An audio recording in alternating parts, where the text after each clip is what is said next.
નમસ્તે વિદ્યાર્થી મિત્રો, હાર્દિક સર એકેડમી યુટ્યુબ ચેનલમાં આપ સૌનું ખૂબ ખૂબ સ્વાગત છે। આજનો જે વિડીયો છે એમાં આપણે ચર્ચા કરશું 13મી ઓગસ્ટના તમામ અગત્યના કરંટ અફેર। વિડીયો શરૂ કરું એ પહેલા આપણી એન્ડ્રોઇડ એપ્લિકેશન છે તમે ડિસ્ક્રિપ્શનમાં આપેલા લિંકમાંથી પણ ડાઉનલોડ કરી શકો છો અથવા પ્લે સ્ટોરમાં તમે માત્ર સર્ચ કરો હાર્દિક સર એકેડમી, તમને આપણી એન્ડ્રોઇડ એપ્લિકેશન છે પ્લે સ્ટોરમાં પણ મળી જશે। તો અત્યારે આપણે કંડક્ટરની જે ભરતી આવી છે, ઓકે, એના રિલેટેડ કોર્સ પણ લોન્ચ કરી દીધો છે। અત્યારે 15 ઓગસ્ટની સેલ ચાલે છે સ્વતંત્રતા દિવસની, તો 599 રૂપિયામાં તમને આપણા કંડક્ટરની ભરતીનો કોર્સ પડશે, જેમાં કરંટ અફેરનું તમામ કન્ટેન્ટ તમને મળશે। આ ઉપરાંત જેટલા પણ કંડક્ટરની ભરતીની અંદર ઓફિશિયલ નોટિફિકેશનમાં જે વિષયો દર્શાવેલા છે એ બધા જ વિષયોના લેક્ચર છે તમને આની અંદર મળી જશે। તો અત્યાર માટે 599 રૂપિયા પ્રાઇસ છે। તમે જો 15 ઓગસ્ટ પછી આ લેવા જશો, બરાબર, તો તમને 1599 રૂપિયામાં પડશે આ કોર્સ આખો, અને 6 મહિનાની વેલિડિટી રહેશે, બરાબર। તો 15 ઓગસ્ટ પછીની પ્રાઇસ તમારી સામે છે, જેમને પણ ઈચ્છા છે વહેલી તકે લઈ શકે છે। શરૂ કરીએ આજનો વિડીયો। સૌથી પહેલો ક્વેશ્ચન આજના વિડીયોમાં, હાલમાં જ કોરિયા ઓપન ટુર્નામેન્ટ એમાં મેન્સ ડબલની ઇવેન્ટનું ટાઇટલ કોણે જીત્યું છે? તો મેન્સ ડબલની ઇવેન્ટ છે, બરાબર, એનું ટાઇટલ હાલમાં જ જીતી લીધું છે। આ કોણે જીત્યું છે? સાત્વિક સાઈરાજ અને ચિરાગ શેટ્ટીની જોડીએ।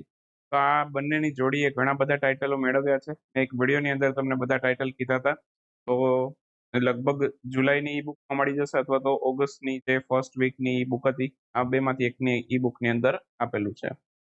તો સાત્વિક સાઈરાજ અને ચિરાગ શેટ્ટી, બરાબર, આ બંનેની જોડી છે, એમણે આ ટુર્નામેન્ટનું ટાઇટલ જીત્યું છે પુરુષ યુગલમાં, ઓકે।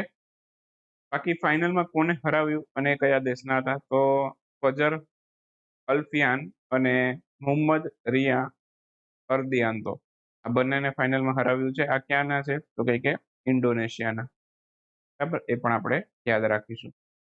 આ ઉપરાંત બંનેની જોડીએ છે સ્વિસ ઓપનનું પણ ટાઇટલ હમણાં જ જીત્યું હતું, અને ઇન્ડોનેશિયા ઓપન છે એનું ટાઇટલ પણ હમણાં જ જીત્યું હતું। બેયની જોડીએ છે ઘણા બધા ટાઇટલો મેળવેલા છે, બરાબર, સાત્વિક સાઈરાજ અને ચિરાગ શેટ્ટીની જોડીએ। હવે કોરિયન ઓપન ટુર્નામેન્ટની વાત કરીએ, બરાબર, તો એમાં પુરુષ સિંગલનું કોણે જીત્યું, મહિલા સિંગલનું કોણે જીત્યું એ પણ વાત કરી લઈએ।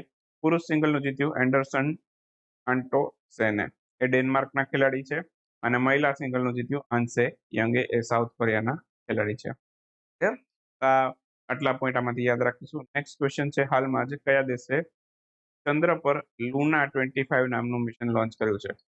હવે આપણી સાથે એક દેશ છે હરીફાઈમાં આવી ગયો છે, રશિયા, કે રશિયાએ છે હમણાં જ લગભગ 11 તારીખ આસપાસ છે, બરાબર, એમણે પોતાનું ચંદ્રયાનનું મિશન છે, ચંદ્રયાન તો ન કહેવાય પણ પોતાનું ચંદ્રનું મિશન છે એ લોન્ચ કર્યું છે, બરાબર। એ પણ સાઉથ પોલ ઉપર મિશન કરે છે, બરાબર, અને આપણું જે મિશન છે, બરાબર, એ પણ સાઉથ પોલ ઉપર છે। હવે એમનું જે રોકેટ છે, બરાબર, એ કહેવાય છે એવું કે 21-22 તારીખ સુધીમાં, 21-22 ઓગસ્ટ સુધીમાં ચંદ્ર ઉપર લેન્ડ થશે। જો એનું સક્સેસફુલી લેન્ડ થશે, બરાબર, તો એ સાઉથ પોલ ઉપર લેન્ડ થનાર સૌથી પહેલો દેશ બનશે।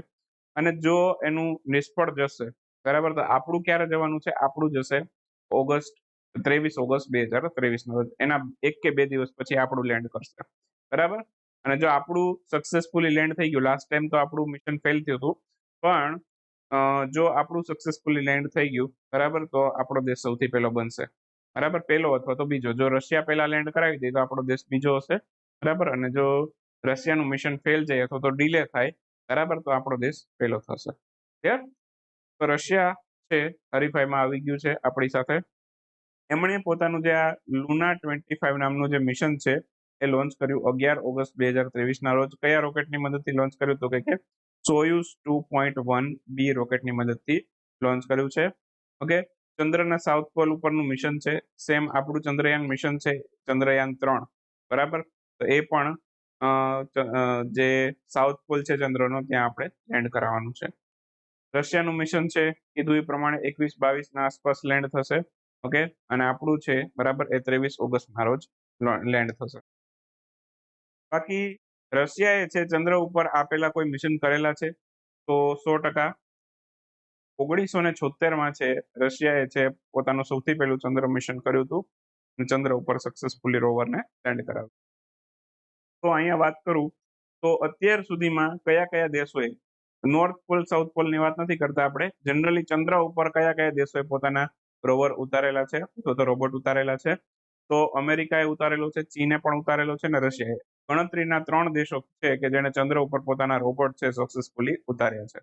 ઓકે, હવે જો ભારત પણ સફળતા મેળવશે તો ભારત ચોથો દેશ બનશે કે જે ચંદ્ર ઉપર પોતાનો રોબોટ ઉતારી, રોબોટ કયો કે રોવર કયો, રોવર એક પ્રકારનો રોબોટ જ છે. તો અહીંયા ચંદ્રયાન 3 મિશનની પણ થોડીક વાત કરી લઈએ, રિવિઝન કરી લઈએ. લોન્ચ ક્યારે કર્યું, તારીખ સાથે તમને વાક્ય આપી શકે તો 14 જુલાઈ 2023 ના રોજ આપણે લોન્ચ કર્યું છે ચંદ્રયાન 3 મિશન. કેની મદદથી લોન્ચ કર્યું તો કે LV-M3 રોકેટની મદદથી લોન્ચ કર્યું. લેન્ડ ક્યારે થશે તારીખ આપેલી છે, અત્યારે સંભવિત તારીખ છે 23 ઓગસ્ટ 2023. ક્લિયર. અને બાકી જે રોવર છે એનું નામ શું છે, ચંદ્રયાન 3 ના રોવરનું નામ શું છે તો કે પ્રજ્ઞાન. ચંદ્રયાન 2 ના પણ રોવરનું નામ પ્રજ્ઞાન હતું, 3 માં પણ એ જ નામ રાખ્યું છે. ચંદ્રયાન 3 ના લેન્ડરનું નામ શું રાખ્યું છે તો કે વિક્રમ. 2 માં પણ આ જ નામ હતું. ક્લિયર. ચાલો નેક્સ્ટ છે, હાલમાં કઈ સંસ્થા છે કે જે ઇન્ટરપોલ ગ્લોબલ એકેડમી નેટવર્કની સદસ્ય બની છે. ઇન્ટરપોલ ગ્લોબલ એકેડમી નેટવર્ક છે એની સદસ્ય બની છે CBI, central bureau of investigation. બરાબર, આ CBI છે બરાબર, એની સ્થાપના 1963 થઈ. બરાબર, તો હાલમાં જ છે CBI છે બરાબર, આની સદસ્ય બની છે ઇન્ટરપોલની. CBI માં અત્યારે ડાયરેક્ટર જેના હેડ કહીએ એ કોણ છે, એ પ્રવીણ સૂદ છે. બરાબર, સ્થાપના 1963 છે, મુખ્ય મથક નવી દિલ્હીમાં આવેલું છે. ઓકે, બાકી ઇન્ટરપોલની વાત કરી દઉં, 1923 ઇન્ટરપોલની સ્થાપના થયેલી, એનું મુખ્ય મથક છે ફ્રાન્સના લિયોન શહેરમાં છે. આ ઉપરાંત બીજા 3-4 ઓપ્શન આપેલા છે તમને, એની પણ વાત કરી લઈએ. હાલના સેન્ટ્રલ વિજિલન્સ કમિશનર કોણ છે, સુરેશ એન પટેલ છે.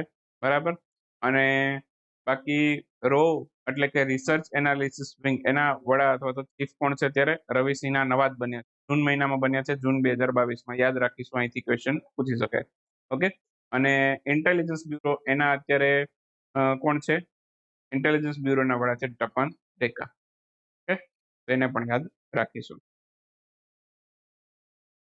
નેક્સ્ટ વાત કરીએ, સુપ્રીમ કોર્ટ એમના દ્વારા મોબાઈલ આધારિત ઈ પાસ બનાવવા માટે કયું પોર્ટલ લોન્ચ કરવામાં આવ્યું છે. મોબાઈલ આધારિત ઈ પાસ આપવામાં આવશે એકચ્યુઅલમાં શેના માટે છે તો કે ગવર્મેન્ટ એપોઇન્ટમેન્ટ લેવી હોય તમારે તો એના માટે છે. તો આના માટે એક પોર્ટલ બનાવ્યું છે, એનું નામ શું છે, જો અહીંયા ઓપ્શન જ એવા ગૂંચવાઈ જઈએ એવા આપ્યા, ઈ પાસ પોર્ટલ નામ આપ્યું છે, પણ ઈ પાસ પોર્ટલ નથી. ઈ પાસ બનાવવા માટે, મોબાઈલ આધારિત ઈ પાસ બનાવવા માટે એક પોર્ટલ લોન્ચ કર્યું છે. પોર્ટલનું નામ છે સુસ્વાગતમ પોર્ટલ. ધ્યાન રાખજો, ઓપ્શન ડી આપણો આન્સર છે. અહીંયા એક્ઝામિનર તમને કન્ફ્યુઝ કરવા માટે આવા ઓપ્શન આપી શકે છે, મેં પણ તમને આપ્યા છે. ક્લિયર. તો ઈ પાસ બનાવવા માટે સુસ્વાગતમ નામનું પોર્ટલ, આ સુસ્વાગતમ નામનું પોર્ટલ કોણે લોન્ચ કર્યું એવી રીતે પણ ક્વેશ્ચન પૂછે તો સુપ્રીમ કોર્ટે. ઓકે, અને આ ઉપરાંત સુપ્રીમ કોર્ટના બીજા 2 હમણાં જ લોન્ચ થયેલા પોર્ટલને યાદ રાખશું, સુપેસ અને ફાસ્ટર. ફાસ્ટર વિશે આપણે ઓલરેડી એક વખત વાત પણ કરી લીધી છે. તો અત્યારે સુપ્રીમ કોર્ટના મુખ્ય ન્યાયાધીશ કોણ છે, DY ચંદ્રચૂડ છે. ઓકે, અને એના પછી કોણ આવશે, સંજીવ કુમાર, સોરી સંજીવ કુમાર અથવા તો સંજીવ ખન્ના કેવું કંઈક છે, પણ યાદ નથી, તમે કન્ફર્મ કરી લેજો. નેક્સ્ટ વાત કરીએ તો ઈસરો એમના દ્વારા કયા સ્થળેથી નાના ઉપગ્રહોના લોન્ચિંગ માટે નવો સ્પેસ પોર્ટ છે સ્થાપવામાં આવશે. કયા સ્થળે છે ઈસરો નાના ઉપગ્રહો માટેનો નવો સ્પેસ પોર્ટ સ્થાપશે. તો આ મેં અગાઉ પણ તમને એક વખત અભ્યાસ કરાવેલું છે, ઘણી વખત તમને રિપીટેશન પણ કરાવેલું છે, અને અહીંથી ક્વેશ્ચન પણ GPSCમાં આવી ગયા છે. તો હાલમાં ચર્ચામાં રહ્યું છે, હવે આનું કન્સ્ટ્રક્શન કાર્ય શરૂ થઈ ગયું છે. તો કુલાશેખરા પટ્ટિનમ છે બરાબર, આ ક્યાં આવ્યું છે તો કે તમિલનાડુમાં. તમિલનાડુની અંદર છે બરાબર, આ બનવાનું છે. કયા જિલ્લામાં તો કે થુથુકોડી જિલ્લામાં બનવાનું છે. બરાબર, કુલાશેખરા પટ્ટિનમ ખાતે બનશે, જે નાના ઉપગ્રહના લોન્ચિંગ માટે એટલે કે SSLV જે રોકેટ છે એના માટે બનાવવામાં આવશે. બરાબર, તો આનું પૂરું નામ શું થાય SSLV નું, સ્મોલ સેટેલાઇટ લોન્ચ વ્હીકલ. બરાબર, તો એનું પૂરું નામ છે એ પણ આપણે યાદ રાખીશું. હાલમાં જ છે ઈસરો દ્વારા નાના ઉપગ્રહના લોન્ચિંગ માટે તમિલનાડુના તૂતુકુડી જિલ્લામાં આ લોન્ચિંગ માટેનું સ્પેસ પોર્ટ છે સ્થાપવામાં આવશે. તૂતુકુડી જિલ્લામાં કઈ જગ્યાએ? તો કે કુલાશેખરા પટ્ટિનમ ખાતે. જગ્યા સાથે યાદ રાખજો. બરાબર, સ્મોલ સેટેલાઇટ લોન્ચ વ્હીકલના લોન્ચિંગ માટે ઉપયોગમાં લેવાશે. અને SSLV D2, SSLV D2 છે, D1 વાળું મિશન આપણું ફેલ ગયું હતું. બરાબર, જે ઓર્બિટમાં લોન્ચ કરવાનું હતું એનાથી ઉપર જતું રહ્યું, તો એ મિશન ફેલ ગયું હતું. હવે SSLV D2 મિશન છે, બરાબર, એ સક્સેસફુલી લોન્ચ થઈ ગયું હતું. તો એમાં આપણે 2 સેટેલાઇટ મોકલ્યા હતા. એક હતો આઝાદી સેટ અને બીજો હતો EOS-01 અર્થ ઓબ્ઝર્વેશન સેટેલાઇટ 01. આ 2 સેટેલાઇટ આપણે લોન્ચ કર્યા હતા SSLV D2 ની મદદથી. નેક્સ્ટ ક્વેશ્ચન છે વિક્રમ સારાભાઈ, એમની હાલમાં જ જન્મજયંતિની ઉજવણી કરવામાં આવેલી હતી. 103મી જન્મજયંતિ છે એની હાલમાં જ. એમણે કઈ કઈ સંસ્થાઓની સ્થાપના કરી હતી? આપણો ક્વેશ્ચન એવો છે. તો એમણે એક તો IIM અમદાવાદ, બરાબર, અને બીજી છે અતિરા, આ બંનેની સ્થાપના કરેલી છે. તો ઓપ્શન A અને B બંને આપણો આન્સર થશે.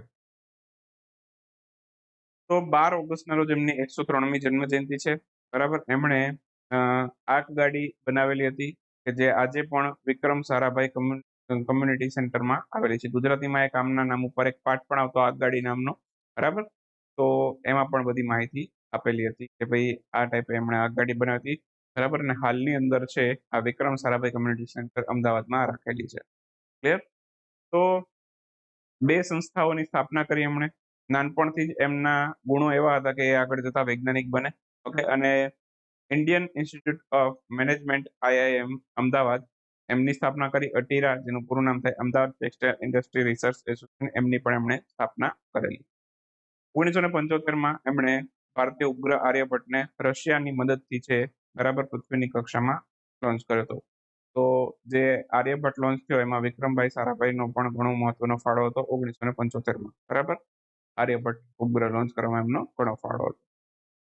બાકી 12 ઓગસ્ટ 2019ના રોજ ગુજરાતના અમદાવાદ ખાતે એમનો જન્મ થયો હતો. પિતાનું નામ આબાલાલ દેસાઈ હતું, માતાનું નામ સરલા દેવી હતું, પત્નીનું નામ મૃણાલિની હતું. ભરતનાટ્યમના પ્રસિદ્ધ નૃત્યકાર હતા અને નિધન એમનું તિરુવનંતપુરમ કેરળમાં થયેલું હતું. બાકી એમને 1962માં શાંતિ સ્વરૂપ ભટનાગર પુરસ્કાર મળેલો છે. 1966માં એમને પદ્મભૂષણ મળ્યો છે અને 1972માં એમને પદ્મભૂષણ મળેલો છે. નેક્સ્ટ વાત કરીએ, આંતરરાષ્ટ્રીય દાબોડી દિવસ ક્યારે ઉજવાય છે? તો 13 ઓગસ્ટ આજે છે આંતરરાષ્ટ્રીય દાબોડી દિવસ, લેફ્ટ હેન્ડેડ ડે. તો હાલમાં જ છે 13 ઓગસ્ટ 2023ના રોજ છે આંતરરાષ્ટ્રીય દાબોડી દિવસ ઉજવાયેલો. સૌથી પહેલી વખત 1997માં ઉજવવામાં આવ્યો. હાલમાં જ વિશ્વ અંગદાન દિવસની ઉજવણી ક્યારે કરવામાં આવેલી હતી? વિશ્વ અંગદાન દિવસ છે એ પણ 13 ઓગસ્ટે ઉજવાય છે. તમને રાષ્ટ્રીય અંગદાન દિવસ પૂછે તો 3 ઓગસ્ટે ધ્યાન રાખજો. તો હાલમાં જ છે 13 ઓગસ્ટે વિશ્વ અંગદાન દિવસની ઉજવણી કરવામાં આવી હતી.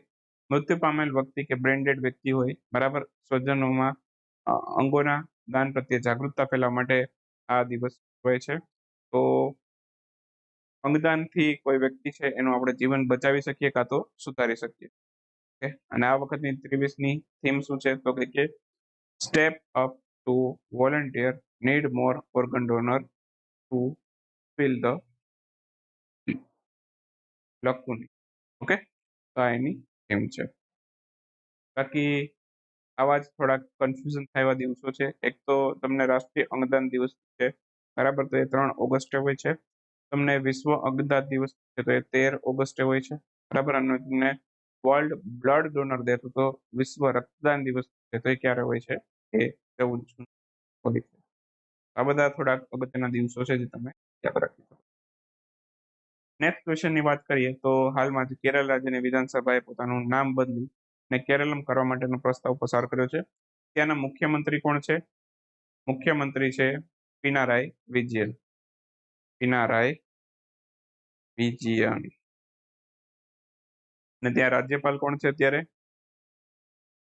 રાજ્યપાલ છે અત્યારે આરિફ મોહમ્મદ ખાન, બરાબર. તો આરિફ મોહમ્મદ ખાન તેના રાજ્યપાલ છે, મુખ્યમંત્રી પિનારાઈ વિજયન. તો વિધાનસભામાં પ્રસ્તાવ પસાર થઈ ગયો છે, બરાબર, કે કેરળનું નામ છે, બરાબર, હવે શું કરવામાં આવશે તો કે કેરલમ, મલયાલી ભાષામાં કેરલમ કહેવાય. તો ત્યાં વિધાનસભામાં પ્રસ્તાવ બહુમતીથી પસાર થઈ ગયો છે, પણ શું હવે કેરળનું નામ બદલાઈને કેરલમ થઈ ગયું તો કે ના, નથી થયું.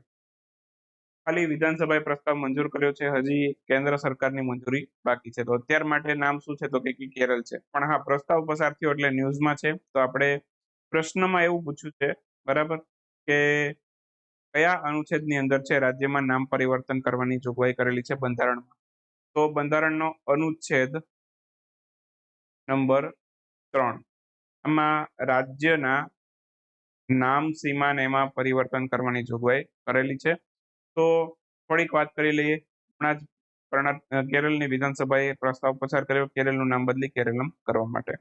અનુચ્છેદ 3 છે, બરાબર, એ નવા રાજ્યની રચના. ઓકે. આ ઉપરાંત હાલના રાજ્યના વિસ્તાર, સીમા અથવા તો નામમાં ફેરફાર કરવાની જોગવાઈની રૂપરેખા આપે છે આપણને. અનુચ્છેદ નંબર 3 માં આટલી જોગવાઈ તો છે. આ ઉપરાંત વધારાની કઈ કઈ જગ્યા છે તો કે વર્તમાન રાજ્યના પ્રદેશને અલગ કરીને નવા રાજ્યની રચના કરવી. જેમ કે આંધ્રપ્રદેશ છે, બરાબર, આંધ્રપ્રદેશનું નામ, આંધ્રપ્રદેશમાંથી તેલંગાણા રાજ્યની રચના થઈ, બરાબર. તો આ બધા પોઈન્ટ અગત્યના છે. લેટેસ્ટ હમણાં લગભગ 2 જૂન 2014 ના રોજ છે તેલંગાણા ભારતનું રાજ્ય બન્યું હતું.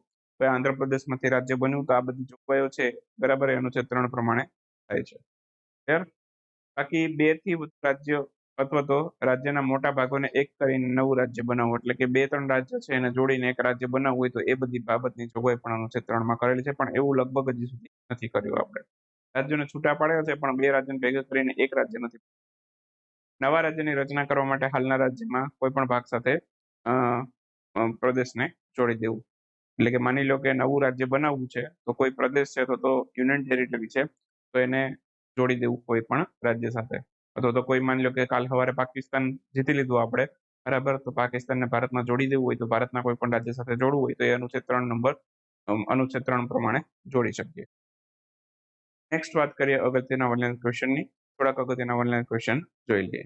તો હાલમાં જ માઉઈ દ્વીપ છે, બરાબર, એમાં ભીષણ આગ લાગી હોવાના કારણે ચર્ચામાં રહેલું છે. તો આ કયા દેશમાં આવેલું છે તો કે આ અમેરિકાની અંદર આવેલું છે. ઓબીસી ઉપવર્ગીય પર આયોગની અંતિમ રિપોર્ટ જાહેર કરવામાં આવી છે. ઉપવર્ગીય એટલે કે ઉપવર્ગીકરણ એટલે કે સબ ક્લાસિફિકેશન, બરાબર, અંગ્રેજીમાં શબ્દ છે એના માટે સબ ક્લાસિફિકેશન.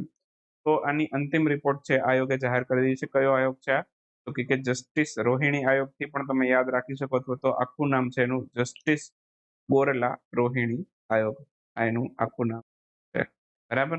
આયોગની સ્થાપના 2017માં થઈ હતી, બરાબર. અને ઓબીસી છે એને અત્યારે કેટલા ટકા રિઝર્વેશન છે? સૌથી વધુ 27% રિઝર્વેશન છે અત્યારે. કોને છે તો કે ઓબીસી ને છે. હાલમાં જ બીજા લતા દીનાનાથ મંગેશકર પુરસ્કારથી કોને સન્માનિત કર્યું છે તો કે 2023 નો બીજો, અત્યાર સુધીમાં બીજો લતા દીનાનાથ મંગેશકર પુરસ્કાર જાહેર થયો છે. એ નરેન્દ્રભાઈ મોદીને મળ્યો છે. સૌથી પહેલો આશા ભોસલેને મળ્યો હતો.